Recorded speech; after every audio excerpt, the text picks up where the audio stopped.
Olá, casal. Eu quero falar com vocês sobre problemas financeiros no casamento. Sabia que esse é o segundo maior motivo de divórcios? Os casais que se separam alegam que esse é um dos principais motivos de desfazer a sua família. E é um problema muito sério. Quando nós vamos para um casamento, nós levamos os nossos hábitos, a nossa visão, a nossa forma de agir, de lidar com o dinheiro. E nós vamos viver com uma outra pessoa que tem, de repente, uma visão totalmente diferente da nossa. A falta de dinheiro, ela gera uma quantidade enorme de outros problemas, inclusive brigas, arrependimento. Imagine, a falta de dinheiro pode levar a pessoa a questionar se o que sentia realmente era amor. Será se realmente eu me casei com a pessoa certa? Sabe por quê? No namoro, o que prevalece ali são as emoções, os sentimentos, o desejo, a vontade imensa de estar um com o outro. Quando nós chegamos no casamento, nos deparamos com outras necessidades mais. A necessidade de alimento, de vestimenta, de moradia, de realização de sonhos, de ir e vir. Para quase tudo que se vai fazer hoje é necessário ter dinheiro, cuidados com a saúde. E aí, quando nos deparamos com um que gasta muito, que mente, engana, gasta escondido, compras escondidas. E quando um é descontrolado com o dinheiro,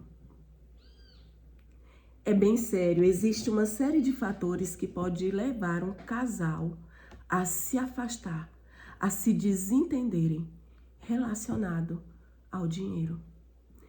E além dos conflitos e brigas, ainda pode gerar mais dificuldade de comunicação.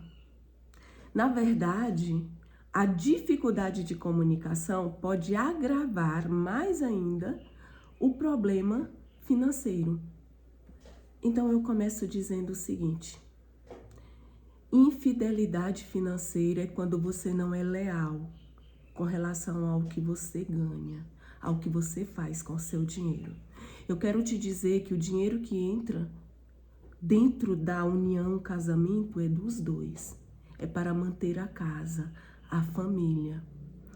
Eu quero guardar uma quantidade, isso é em comum acordo. Isso precisa ser conversado, alinhado. Eu não confio no meu cônjuge. Eu não vou abrir uma conta conjunta, eu não vou guardar dinheiro num lugar que ele saiba, porque eu não confio. Então a conversa vai ser sobre confiança. Como duas pessoas unidas pelo casamento vão lidar com as finanças, com o dinheiro, sendo que uma não confia na outra. É um problema que precisa ser resolvido. Se a raiz é falta de confiança, descontrole, isso precisa ser tratado. E não é com briga, não é com humilhação, não é com aquele momento que já não aguenta mais e explode. Não, é no diálogo, é no acordo. Essa pessoa precisa mudar a visão dela. Ela precisa mudar o jeito dela ver o dinheiro, a importância do dinheiro. Ela precisa aprender a colocar em ordem de prioridade o que vai ser comprado. Ela precisa perceber a importância de ter uma reserva para, no caso de acontecer algo inesperado. Ela precisa aprender a lidar com o dinheiro. Existem vários outros fatores que levam o casal a ter desentendimento sobre o dinheiro, como, por exemplo, se um tem a mão fechada, é suvina, como é que se diz mais? É pão duro, né? Aquela pessoa que gosta do dinheiro, gosta de ver o dinheiro ali guardadinho, que não gosta de gastar nem com o que é necessário. Mas isso é assunto para um outro vídeo, porque eu quero dizer para vocês que eu e meu esposo, nós já passamos por uma fase muito difícil. No começo do nosso casamento, eu era uma professora leiga e eu ganhava o salário mínimo. Eu estava cursando letras, um curso de nível superior, e ele não tinha emprego fixo. Na dinâmica da família, que nós já iniciamos com 2 filhas e depois logo em seguida já veio outra, nós morávamos de favor e o dinheiro não era suficiente para manter. Havia um endividamento no comércio que a gente não conseguia pagar aquela velha conta do que é básico de comida. Nós ficamos, gente, eu digo isso, por anos, só remontando. Pagava uma parte, pegava mais. Pagava uma parte, pegava mais. Depois eu descobri que aquilo para mim era um aprisionamento espiritual. Eu comecei a orar e a pedir a Deus libertação do endividamento. Mas o que eu quero dizer para vocês é que eu tenho convicção de que em nenhum momento, no decorrer de um período longo, eu humilhei o meu esposo porque ele não tinha serviço. Ele fazia de tudo e tudo o que ele conseguia, fazendo o bico, ele trazia para casa. Ele comprava o que era necessário para manter, era o alimento. Eu quero dizer para vocês que eu fiquei anos que eu não comprava uma sandália, eu não comprava um batom, eu não comprava um esmalte. Todas essas coisas que é considerado básico para a mulher naquele momento da minha vida era considerado supérfluo, porque o mais importante era o alimento. Eu quero dizer que nessa fase nós recebemos ajuda de cesta básica da igreja que frequentávamos. Eu estou citando isso aqui sem nenhum receio, porque hoje eu posso lhes dizer que esse quadro ele foi revertido. Nós brigávamos. Por esse motivo, talvez, havia uma tristeza, havia uma insatisfação, mas as nossas brigas, os nossos desentendimentos nunca foram ofensivos, explosivos, ameaçadores, humilhantes. A gente só não conseguia se comunicar bem, porque era um momento de sofrimento, de escassez, de pobreza. Anos nós vestimos de bazar, por anos nós vestimos de bazar. Nós não comprávamos roupas novas. Eu aprendi a costurar para consertar as roupas para eu, meu esposo e minhas filhas vestirem. Nesse período, o meu esposo aprendeu a fazer sorvete e vendia para ajudar a manter a casa. Eu poderia citar inúmeras situações, foram anos. Por que eu estou citando isso aqui? Porque um casal, ele precisa ter como prioridade manter o compromisso que assumiram no casamento. Esse compromisso envolve a necessidade de se adequar à realidade do casamento. Eu não posso hoje, como homem casado, como mulher casada, você precisa entender isso, homem, mulher, eu não posso querer gastar como se eu fosse solteiro, ignorando a necessidade dos filhos, ignorando a necessidade da mulher ou do esposo, da casa. Eu preciso compreender que o casamento, em muitos momentos, vai exigir de mim sacrifícios. E que isso seja por um momento. Eu preciso me esforçar, nós dois, nos esforçamos para sair dessa situação. Eu quero dizer mais. A confiança é um pilar do casamento, é uma coluna do casamento. A traição, ela não acontece só quando eu me relaciono com outras pessoas, não.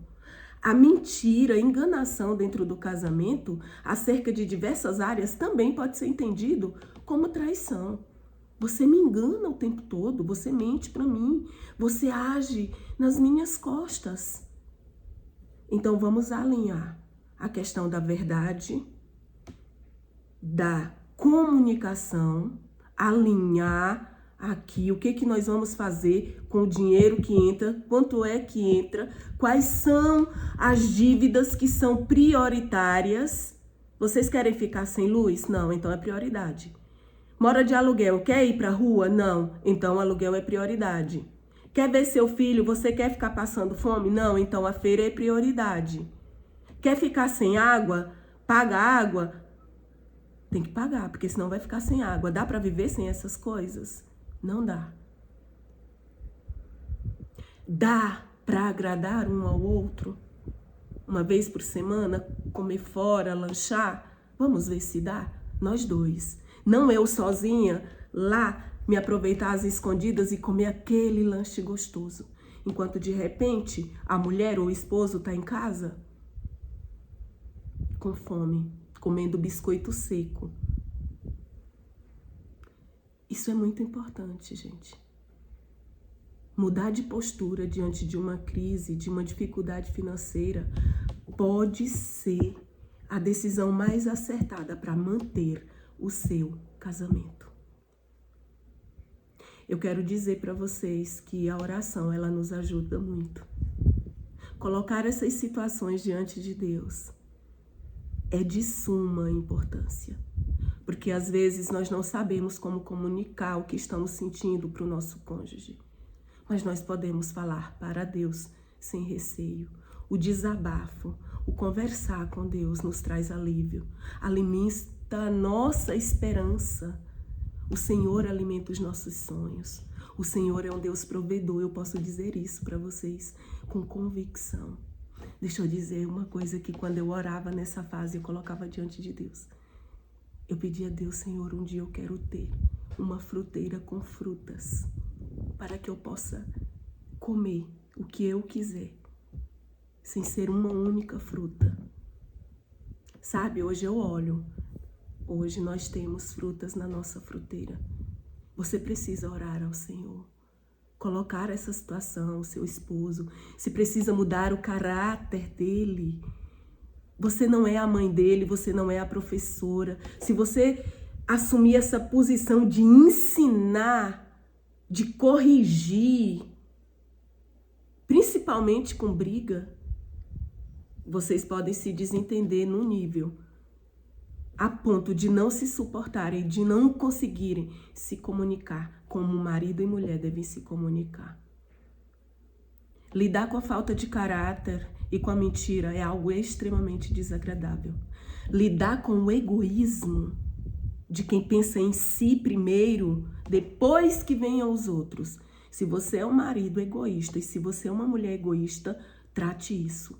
A palavra de Deus diz: o amor não é egoísta. O egoísmo, ele acontece ali, ó, na vida cotidiana. No dia a dia da casa, você mostra se você é uma pessoa egoísta, se você está pensando só no seu bem-estar. Ah, eu gosto de andar bem arrumado, perfumado, eu gosto de comprar perfume daquela marca, de roupa daquela marca. Quem não gosta de andar bem vestido, bem arrumado, sempre que pode? Sacrificar necessidades básicas para comprar, para atender a minha vaidade, o meu gosto e prazer. Isso é egoísmo, por mais que isso lhe doa. Abre mão de uma vida que você sonhou, que você desejou, que de repente tinha. Olhe para essa realidade como algo que vai passar. E lute e batalhe para que de fato passe e que a sua família continue unida, que o seu casamento não se desfaça por causa dessa crise. Que o Senhor abençoe a sua vida, que o Senhor lhe dê sabedoria, que o Senhor lhe dê domínio próprio, que o Senhor lhe ajude a prosperar em família.